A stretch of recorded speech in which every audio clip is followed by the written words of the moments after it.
Okay, I got the gear already out of the way since we're below 280 knots. It's down usually here at 225. The next step is the flaps at 225 knots, of course. Note, I will lower them in 1 second here, and you can see the aircraft nose rise again. You can simply counter that by extending your DLC, which will produce enough drag in order to counter the lift from the flaps. Also, of course, trim the stick a little bit forward. This will help you. And then the next step, what I do here, as you can see, is I trim the aircraft level flight and I reduce its speed until it is on speed, which means 15 units on the AOA indexer to the left of that ACM switch, or the E bracket on the aircraft datum line right in front of us in the HUD, or you can see also in the AOA indicator left of the HUD right now the red triangle there is blinking. On speed would mean an orange circle blinking in the middle. So we let it slow down here, and ideally we want a descent rate of -600 feet per minute at this speed in order to achieve a good 3-degree glide slope. It's a very easy formula. Take your airspeed and multiply it by 5, which at 130 knots that we're having here would give us a descent rate of -600. However, in the beginning I try to keep it a little bit shallow since we're already far out. We don't want to land short, and only on the short finals I will make sure that it has and holds -600 feet per minute.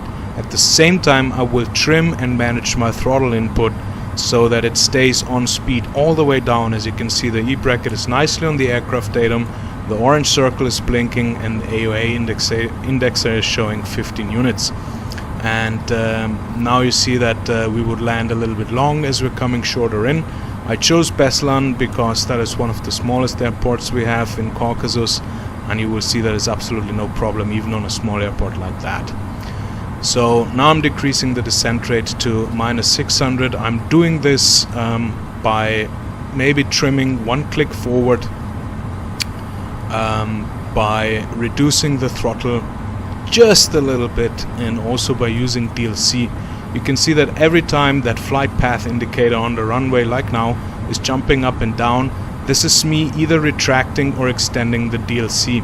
And I try not to overdo it, because if you overdo it, I will demonstrate that in 1 second, you will see that you will gain, of course, more descent rate than you might want to. Remember, we said we want -600 and not -7 or -800.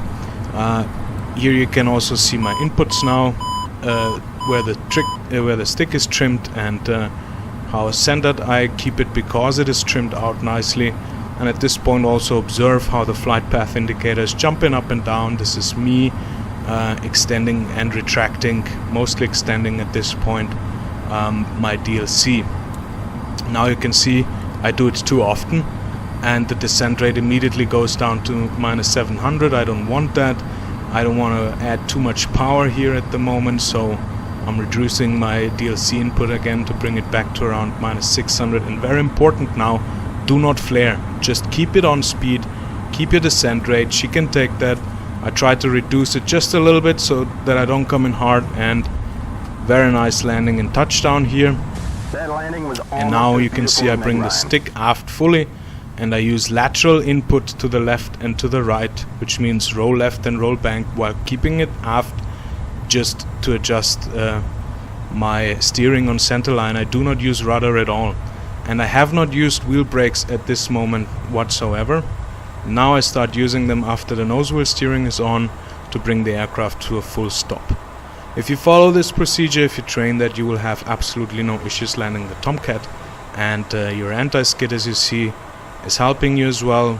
And that's basically it. Have fun training that, and happy landings, everybody.